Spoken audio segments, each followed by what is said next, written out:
home ownership rates have been declining, but only marginally. If we look to the Lower Mainland region here, we did see a decline in home ownership rates over the last decade, but that decline was reflected both provincially as well as nationally.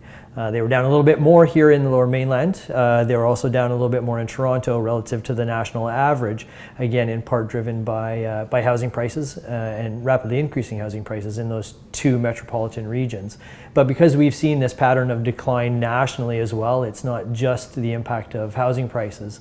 We have to consider other socio-economic and demographic factors that are driving those home ownership rates down. The City of Vancouver is still a city of renters. The rental rate came up by 1 percentage point over the last census period. And the flip side of that was that home ownership rates came down by that 1 percentage point as well. So again, the trends that are reflected in the region as well as nationally are reflected in the City of Vancouver as well. Currently, owners in the Vancouver metropolitan region spend about 17% of their annual household income on owner's major payments, which include mortgage payments as well as payments to heat, hydro, and things like insurance.